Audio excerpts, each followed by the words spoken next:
오늘 하나님께서 우리에게 주시는 말씀은 구약 성경 호세아 4장 4절 5절 말씀입니다. 구약 1259쪽입니다.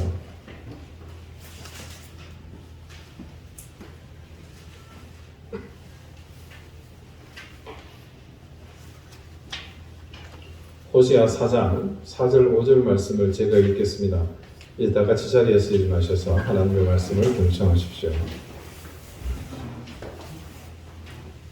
그러나 어떤 사람이든지 다투지도 말며 책망하지도 말라. 너희 백성들이 제사장과 다투는 자처럼 되었음이니라. 너는 낮에 넘어지겠고 너와 함께 있는 선지자는 밤에 넘어지리라. 내가 네 어머니를 멸하리라. 아멘. 자리에 앉으시기 바랍니다. 하나님께서 말씀으로 우리에게 은혜 주시기를 원합니다. 오늘 본문의 말씀은 앞서 지난주 보았던 그 상황에 대한 부작용을 언급한 말씀이라고 보시면 됩니다. 하나님을 아는 지식이 없어진 이스라엘에는 신실도 없고 인애도 없습니다. 그런 상황에서 그 땅이 어떻게 돌변했습니까? 그 땅을 가득 채운 것이 저주와 속임과 살인과 간음과 도둑질과 또 그런 세상이 포악한 세상이 되어서 피가 피를 뒤있는 그런 상태가 되어버렸습니다. 하나님은 이스라엘을 징벌하심으로 그 땅의 백성들, 즉 이스라엘 백성들은 땅의 저주를 맛보게 됩니다. 가뭄으로 인한 기근이 이어지고 온갖 천재지변을 통해 그들은 하나님이 내리시는 징벌을 모두 당하게 됩니다. 고통이 가중되면 사람들은 일반적으로 자신에게 가해진 그 고통의 원인을 찾고 해결하기보다는 누군가를 향해서 원망부터 쏟아냅니다. 소위 말하는 누구의 탓으로 돌리는 행위를 하죠. 오늘 본문 말씀에는 그런 상황을 그대로 증언하고 있습니다. 4절 말씀을 보면 낯익은 말이 나오죠. 다툰다는 말이 반복해서 나타납니다. 여러분은 우리말 다투다로 번역된 히브리어의 원어가 무엇인지 이제는 아십니다. 네, 그렇습니다. 리브입니다. 여기서도 리브가 쓰였습니다. 무슨 말이겠습니까? 자신들이 당하고 있는 이 환난에 대한 법적 책임을 서로 묻는 상황이라는 것을 우리는 단번에 알아차릴 수 있습니다. 그런데 특이한 것이 있습니다. 바로 이 부분인데요. 너의 백성들이 제사장과 다투는 자처럼 되었음이니라. 자, 표면적으로 제사장과 백성이 서로 리브, 법적 공방을 벌인다는 그런 뜻인데 여기에는 어떤 사연이 있는 것 같지 않습니까? 그렇습니다. 이스라엘 말기에 일어났던 선지자들과 제사장들의 불의함과 이 말씀에 밀접한 연관이 있다는 것을 알 수 있습니다. 이 시대의 종교적 상황을 말하고 있는 많은 선지자들이 있죠. 아모스 7장 10절 이하에 기록된 말씀을 잠시 제가 읽어드립니다. 때에 베델의 제사장 아마샤가 이스라엘의 왕 여로보암에게 보내어 이르되 이스라엘 족속 중에 아모스가 왕을 모방하나니 그 모든 말을 이 땅이 견딜 수 없나이다. 아모스가 말하기를 여로보암은 칼에 죽겠고 이스라엘은 반드시 사로잡혀 그 땅에서 떠나겠다 하나이다. 아마샤가 또 아모스에게 이르되 선견자야 너는 유다 땅으로 도망하여 가서 거기에서 떡을 먹으며 거기에서나 예언하고 다시는 베델에서 예언하지 말라. 이는 왕의 성소요 나라의 궁궐임이니라. 자, 여기에 아마샤라는 사람이 등장하죠. 말씀이 증거하기를 이 사람은 베델의 제사장이라고 합니다. 여러분, 베델은 북이스라엘 종교의 상징입니다. 아마샤가 베델의 제사장이라면 그런 당시 북이스라엘 종교를 대표하는 종교 지도자라고 봐도 무방합니다. 그런 중요한 위치에 있는 제사장 아마샤가 하나님의 말씀을 대언하고 있는 선지자 아모스에게 아주 흉측한 말을 하고 있습니다. 말씀에 따르면 아모스가 왕을 어떻게 했다고요? 모반했다고. 그렇게 전합니다. 그리고 모반의 내용을 구체적으로 이렇게 증언합니다. 먼저 여로보암은 왕이죠. 칼에 죽겠고 이스라엘은 반드시 사로잡혀 그 땅에서 떠나겠다. 예, 맞습니다. 누가 봐도 반역에 해당하는 죄목입니다. 왕이 죽는다는 것과 나라가 망한다고 말했다면 이는 소위 빼박 증거입니다. 사실 아마샤는 있는 그대로 전했습니다. 표면적으로 보면 아마샤는 아모스를 모함한 것이 아닙니다. 자, 하나님이 말씀하신 대로 아모스는 선포했고 아마샤라는 이 제사장은 액면 그대로 왕에게 전달했을 뿐입니다. 그런데 적어도 북이스라엘 이 종교의 중심지인 베델의 제사장이면 하나님 말씀에 대해서 누구보다도 바른 이해 또 민감한 그런 반응을 보여야 될 그런 사람이 아니겠습니까? 그런 사람이 하나님의 진노에 찬 말씀을 선포하는 선지자에게 이 같은 일을 행했다는 것은 도무지 받아들이기 어려운 일입니다. 아모스와 이사야 또 호세아와 동시대에 예언했던 미가 선지자의 말씀에도 그 시대상을 그대로 여과 없이 보여주는 말씀이 증거되어 있습니다. 미가서 3장 5절 이하의 말씀인데요. 5절 전반부가 이렇게 증언합니다.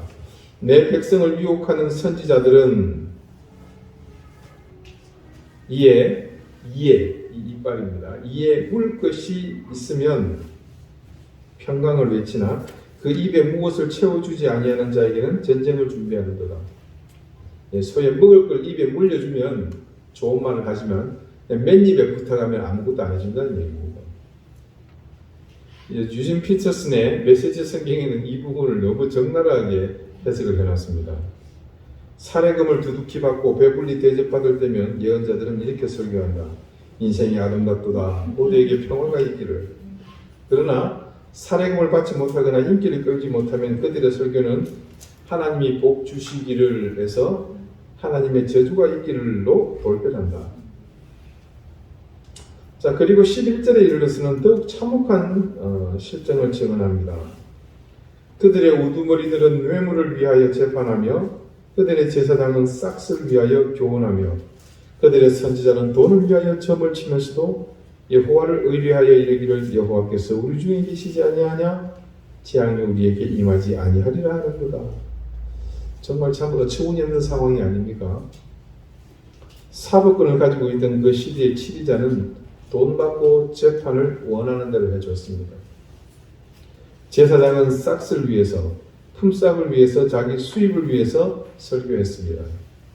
그리고 선지자는 돈을 위해서 점치고 거기에 더해 하나님의 이름을 자기 마음대로 갖다 쓰면서 자기 임의로 해석하고 선포합니다. 여러분, 이 역사의 정황을 봅시다.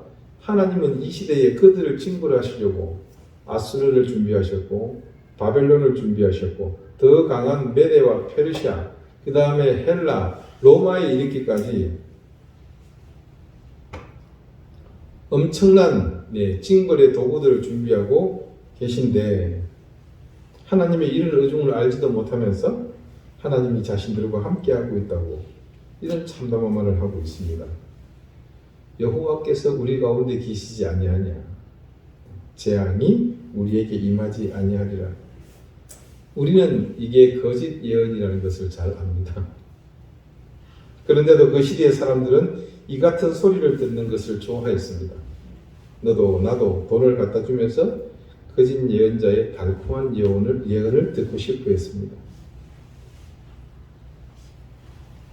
저는 여러분에게 무조건 잘 됩니다. 병은 무조건 낫습니다.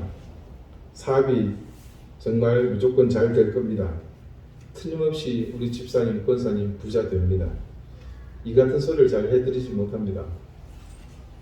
하나님께서 지금 우리에게 원하시고 또 행하시기를 원하는 방향이 이런 것들이 아니기 때문입니다. 그런데 그 시대 종교 지도자들은 말씀이 증언하고 있는 그런 모습으로 살았습니다. 그렇게 하나님과 전혀 관계없는 삶, 즉 여호와를 아는 지식이 없는 상태로 살다 보니 그들의 미래가 어떻게 될 것 같습니까? 조금 전 읽어드렸던 미가서 3장 12절의 말씀을 보면 이렇게 증언하고 있습니다. 이러므로 너희로 말미암아 시온은 가라엎은 밭이 되고 뭡니까? 완전히 황폐가 된 거죠. 예루살렘은 무더기가 되고 성전에 사는 수풀의 높은 곳이 되리라. 그런 민족의 말로가 어떻게 좋을 수가 있겠습니까? 인간에게는 태생적으로 종교가 필요했습니다. 첫사람 아담이 범죄한 이후 신락원한 인간은 하나님의 보호하심에서 멀어지게 되었죠. 또 모든 것을 손만 뻗으면 얻을 수 있었던, 더 엄밀히 말하면 가질 수 있었던 에덴에서 누렸던 그 모든 혜택이 사라졌습니다. 그래서 인간은 이런 한계와 결핍 때문에 늘 그것을 채워주고 대신할 절대 존재를 찾게끔 되어 있었습니다. 자, 우리는 이것을 하나님을 의지해야 하는 이유, 또 그분을 찾으라는 이유로 알지만 그렇지 못한 다른 부류는 부족한 것을 채우고 싶어하는 욕망에 의해 이끌리는 삶을 사느라 자기 입맛에 맞는 존재를 만들고 그것을 스스로 우상화하는 삶을 사는 그런 요인으로 생각했습니다. 그러다 보니 종교적인 삶은 필연적으로 따라옵니다. 그래서 그런 삶은 선택이 아니라 자연스러운 삶의 한 부분이었습니다. 그런 의미에서 따지고 보면 이것은, 그러니까 이 종교성은 인간의 본성입니다. 우리는 신실한 신앙을 통해 이 두 가지의 차이점을 분명하게 구분할 줄 압니다. 그러나 일반인들은 한 가지로 봅니다. 그래서 기독교라는 종교가 있다고 말하는 것이고 우리는 일반적으로 그냥 종교인으로 그렇게 분류합니다. 제가 누누이 말씀드리죠. 여러분은 종교를 가진 분이 아닙니다. 우리가 하나님을 섬기고 예배하는 것은 세상 사람들이 말하는 종교가 아니라 우리에게는 뭡니까? 삶의 전부잖아요. 그러니까 사회학적으로 구분하는 종교의 삶과 우리의 삶은 엄밀히 구분되는 겁니다. 자, 그런데도 불행하게 그들의 그런 구분이 우리에게는 그대로 적용되더라는 거죠. 우리가 하나님을 바르게 알지 못하면 그렇게 될 수밖에 없습니다. 대다수 사람은 기독교인이 되는 이유가 일반적 종교성에 따른 겁니다. 너무 비약해서 말씀드리는 것 같기는 하지만 소위 예수님, 부처님, 알라신, 조상신 여러 가지 옵션 중에 그냥 하나를 택하는 것으로 그렇게 이해될 수 있습니다. 이런 분들의 패턴 중에 일치하는 것이 하나가 있죠. 대상이 누구든 상관없이 자신이 원하는 것을 얻기 위해서 그 대상에게 죽기 살기로 매달리는 겁니다. 하지만 아무리 난리치고 발버둥 쳐도 그게 뜻대로 되지 않는단 말입니다. 하나님은 그런 분이 아니시기 때문에 그것은 인간이 아무리 노력해도 성취할 수 없습니다. 그런데 아직도 그런 습성을 버리지 못하고 여전히 종교 생활이 우리 가운데 뿌리 내리고 있는 이유가 무엇일 것 같습니까? 그것은 교회의 지도자인 저 같은 목회자가 성도들을 바른 길로 인도하지 않았기 때문입니다. 이스라엘이 멸망해 갈 무렵의 제사장들의 모습이 이 시대의 목회자들의 모습과 너무 흡사하지 않습니까? 십자가보다는 면류관에 관심이 많은 이 시대의 교회 지도자들과 너무나도 닮아 있습니다. 시대의 파수꾼이 되어야 할 제사장, 목회자가 바른 신앙의 길을 개척하지 않으면 그 공동체는, 그 사회는 미래가 없습니다. 선앙당에 재물 갖다 놓고 비는 것과 전혀 다른 것이 없는 그런 믿음 생활이 어떤 미래를 보장할 수 있겠습니까?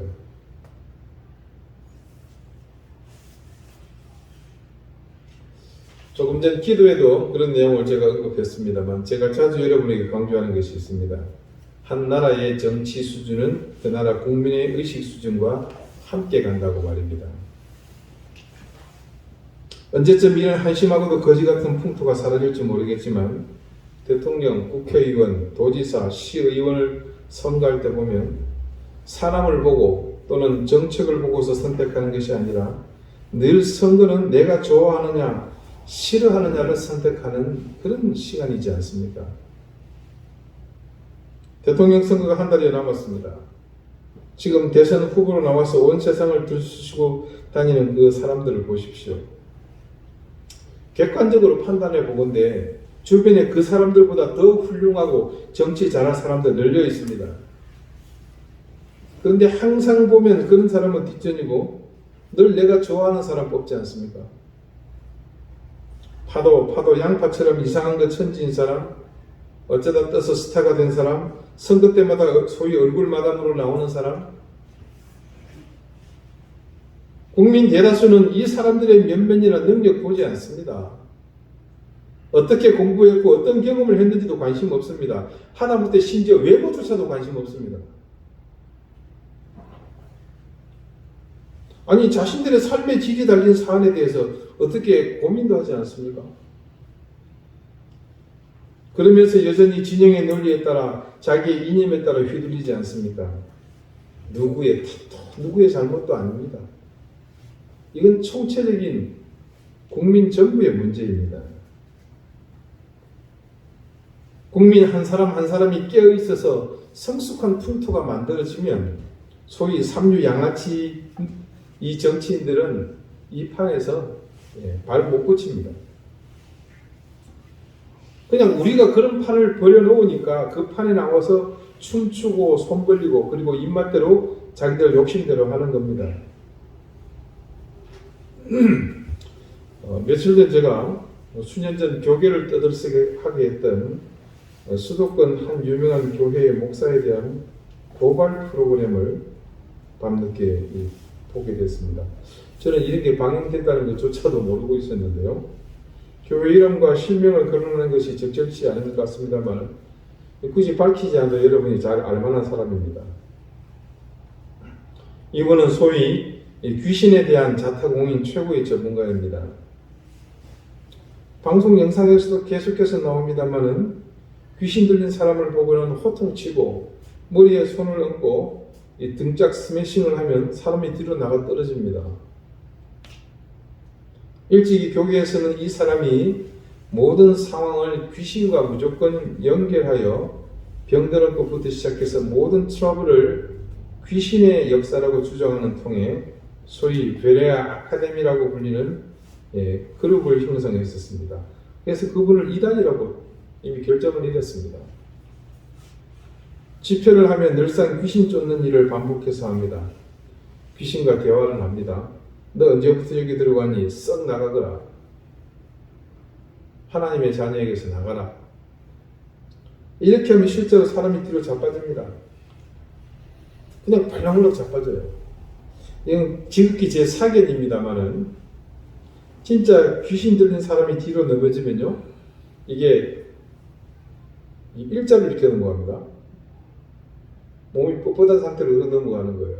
여러분 이게 상황이 이해가 되십니까? 그러면 어떻게 될까요? 이 머리가 땅바닥에 그대로 팍 받치게 되겠죠. 굉장히 위험합니다. 혹시나 그런 생각에 영상을 보고 있는데요, 이게 넘어지는 사람이 다 제정신으로 넘어지는 것 같습니다. 뒤로 넘어지면서 머리 깨지지 않도록 주저앉듯이 이렇게 넘어지더라고요. 이게 아무리 봐도 좀 수상해요. 가짜 같아요. 그 사람들 미리 섭외해서 하는 게 아닌가 싶을 정도로. 여러분 제 주장이 이렇게 그렇게 어설프지는 않죠. 네. 여하튼 진실이든 거짓이든 관계없이 이런 현상을 집회에서 직접 목격한 사람은 마음이 동하게 되어 있습니다. 하나님께서 그 자리에 역사해가지고 귀신이 물러간다고 다들 믿는 거죠. 이런 일을 경험한 신실한 신앙을 가진 사람이라면 어떻게 반응하겠습니까? 아, 하나님은 살아계시는구나. 저 사람에게 특별한 능력을 주셔서 저렇게 귀신 들려 고통받는 사람, 어려운 사람, 병든 사람을 구원해 내시는구나. 하나님께 영광을 돌립니다.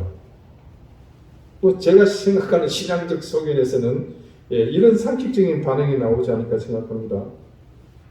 그러면서 이제부터는 나도 열심히 한눈 팔지 않고 정말 하나님을 믿고 내가 정말 신실하게 신앙생활 해야 되겠구나. 이 정도 아니겠습니까? 그런데 이 집회에 참석해가지고 그것을 바라본 사람들의 마음은 그렇지 않습니다.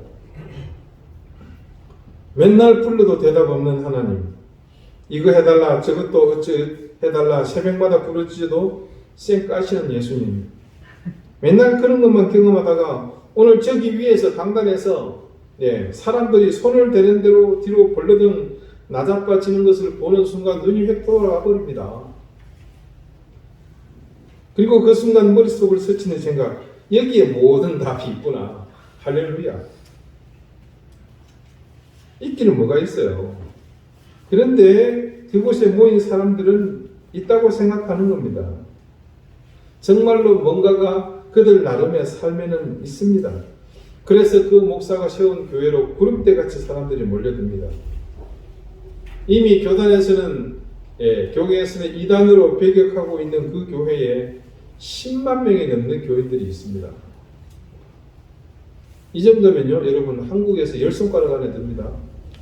한국에서 10손가락이면 세계에서 10손가락이라는 얘기입니다. 이 교회인지 무슨 사입인지 규모가 커지다 보니까 외부에서는 함부로 손을 댈 수 없는 지경까지 이르게 되어버렸습니다. 이 사람의 전공은 사실인지 공갈인지 모르겠지만 귀신 내쫓는 그런 쇼하는 겁니다. 그러나 그 사람을 쫓아 이곳까지 와서 출석하는 사람들은 그 사람의 전공인 귀신 내쫓는 것만이 아니라는 기대를 하고 오지 않았겠습니까? 자기가 원하는 것을 마치 귀신이 한 방에 나가 떨어지는 것처럼 이 목사가 자신에게 해줄 거라는 기대입니다. 그렇게 미혹된 사람들은 자기 욕심을 따라 자신이 원하는 것을 들어줄 대상으로 그냥 그 목사를 숭배하는 겁니다. 자, 이 정도 되면 반드시 거치게 되는 수순이 있습니다. 정말로 신실하고 하나님 앞에 헌신된 사람이 아닌다면 한국교회의 짧지 않은 역사 속에 대략 두 가지 양상으로 요약이 되죠. 돈 문제 그리고 여자 문제입니다. 공중파 고발 방송에서 다루게 된 것도 바로 이 두 가지 문제를 그 교회의 교인이 누군가 제보를 하면서 시작되었습니다. 결론부터 말씀드리자면 이제 80을 넘긴 목사가 그 교회에 어릴 적부터 출석한 20대 여성과 부적절한 관계를 맺고 있는 상황이 그대로 동영상으로 찍히게 되었습니다. 뿐만 아니라 이 교회에서 돈 한 푼 받지 않는다고 늘 설교 시간에 자랑스럽게 말하던 그 사람이 그 교회로부터 연 10억 가까운 돈을 다른 명목으로 받고 있었다는 것이 드러납니다. 심지어는 자신의 돈을 불려서 교회에 그 목돈을 대출해주고 교회로부터 그에 대한 이자를 터무니없이 받아챙긴 정황까지 드러납니다. 자, 일반 기업의 대표라고 하더라도 이 정도면 완전 쓰레기 취급하죠. 이거 목사니까 교회 쓰레기, 기독 쓰레기 이런 건가요? 영상을 보고 있느라니 제가 참 목사인 것이 너무 수치스러웠습니다. 그래서 오늘 가서 제가 사임을 할까 이런 생각도 잠시 해드렸습니다. 이 사실이 공론화되고 알려지니까 교회가 완전히 아수라장이 되고 맙니다. 그 사실을 알게 된 교인들과 알았지만 이건 분명히 모함이다라고 믿고 있는 목사를 지지하는 사람들이 세상 구경하기 좋은 싸움판을 실내에서 대놓고 벌입니다. 그런 장면을 보면서 저는 잠시 생각해 봤습니다. 저 가운데 정말 10만 명이 되는 교인 가운데 신실한 신앙인이 단 100명이라도 있었다면, 아니 단 수십 명만이라도 있었다면 과연 저 목사가 저렇게 변질될 수 있을까? 목회자라는 소위 성직을 수행하는 사람이 저렇게 타락할 수 있을까?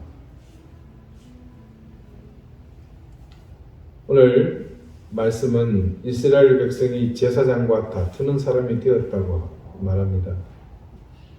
지극히 당연한 결과라고 봅니다. 하나님의 심판이 이제 임박하게 되니 사람들이 이 상황에 대해서 누구를 탓하겠습니까?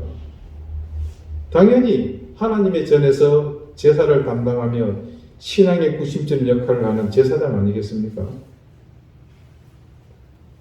말씀은 제사장과 다툰다, 리브한다고 기록하고 있지만 아마 모르긴 해도 그 당시 자신들이 돈 갖다 바치면서 머리 들이밀고 기도받던 거짓 선지자들도 포함되어 있지 않겠습니까? 니들이 분명 괜찮다고 그랬잖아. 하나님이 우리를 지켜주신다고 그랬잖아. 평안하다며, 안전하다며, 하나님이 지켜주신다며. 지금 우리에게 징벌을 내리시겠다는 저 하나님은 도대체 뭐냐? 니들 하나님하고 내가 알고 있는 하나님하고 다른 사람이냐? 말 좀 해봐라 이놈들아. 뭐 행간에 이런 내용들을 우리가 충분히 짐작할 수 있지 않겠습니까? 제사장과 다투는 자가 되었다는 것이 바로 그를 얘기한 겁니다.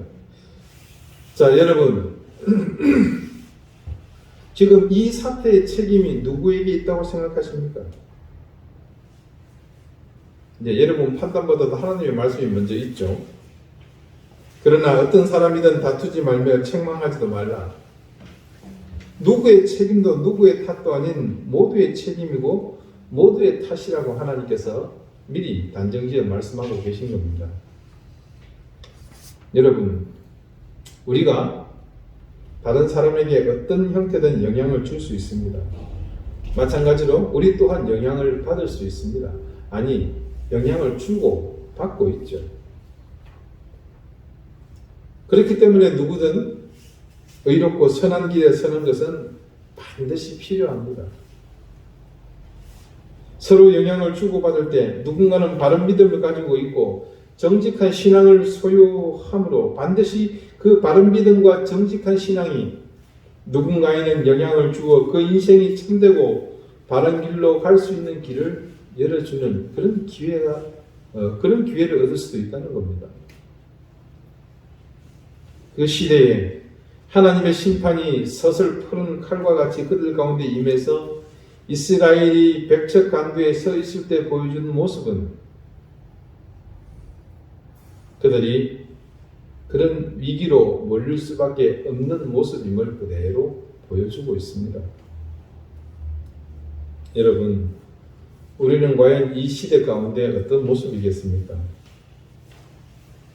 내 귀에 달콤한 말을 쫓아 이리저리로 방황하는 신앙으로 살고 있지는 않으십니까? 내 삶은 도외시하고서 그저 내 귀를 간지럽혀주는 위로를 기대하며 살지는 않습니까? 너무나 달콤하여 내 가슴을 울리는 메시지를 사모하여 오늘도 이리로 저리로 채널을 돌리며 컴퓨터 마우스로 웹서핑에 시간을 소진하고 있지는 않습니까? 단언컨대 여러분의 귀에 솔깃해지고 마음에 흡족한 것들은 결코 여러분의 인생을 책임져 주지 않습니다. 우리가 그렇게 살 때 우리 주변에는 그저 그런 그 시대 제사장들과 같은 사람을 만날 뿐입니다. 신앙인의 바른 자세는 오로지 나 자신이 바른 믿음과 정직한 신앙으로 사는 그것뿐입니다. 우리 서로가 그런 모습을 갖추기 위해 서로 노력할 때만 거짓도 불의도 그리고 구태의연하게 우리를 지배하고 있는 습관적인 종교성도 사라지게 됩니다. 그럴 때만 우리는 비로소 하나님을 아는 지식에 목마르게 되며 그 갈증을 통해 선하고 의로운 길을 찾게 되는 것입니다. 제사장과 다투는 사람이 되어버린 타락한 이스라엘, 우리는 그들의 모습을 보며 이 시대에 올바른 그리스도인으로 사는 법을 반면교사로 배워야 되겠습니다. 나 한 사람이 욕망의 길에서 나를 위한 종교성을 버리지 않고 여전히 내 욕심을 채우기 위한 삶으로 신앙생활을 대신한다면 반드시 그 삶은 누군가에게 악한 영향을 끼치게 되며 세상은 제사장과 다투는 모습으로 또 나아가게 됩니다. 지금 우리가 사는 이 시대가 바로 꼭 그때와 같습니다. 그러므로 여러분, 작지만 힘이 없지만 우리가 함께 지금 가고자 하는 올바른 믿음과 정직한 신앙으로 나가고자 하는 길은 이 시대의 사실은 유일한 희망입니다. 그래야만 모두가 긴장하고 함부로 살지 못하며 하나님을 두려워하는 올바른 믿음과 정직한 신앙인으로 삽니다. 힘들지만 함께 가십시다. 그 길에서 흔들리지 말고 하나님을 의지하며 믿음으로 걸어갑시다. 하나님은 이 길을 가는 우리를 통해 절대 작지 않은 하나님의 의지가 담긴 결과를 우리에게 허락하실 것입니다. 기도드리시겠습니다. 하나님, 이 시대는 모두가 그때처럼 제사장과 다투는 시대가 되어버렸습니다. 자신만이 옳고 자신이 중심이기에 지금의 불의함과 악함은 모두가 남의 탓이며 목회자들의 탓입니다. 그래서 여기저기 다투며 책망만 하느라 누구도 자신의 허물과 잘못된 종교성을 버리지 못합니다. 하나님, 우리가 지난해부터 우리를 돌아보며 우리 속에서 부족한 정직한 신앙과 바른 믿음을 갖기 위해 한 주 한 주 하나님의 말씀을 심령에 새기고 있습니다. 우리의 적은 노력이 당장 눈에 보이는 결과로 나타나지 않을지라도 우리만은 그 길에서 절대 벗어나지 않게 하시고 이 시대 가운데 자신의 가슴을 칠 줄 아는 그런 신실한 하나님의 자녀가 되게 해 주십시오. 예수 그리스도 이름으로 기도드립니다. 아멘.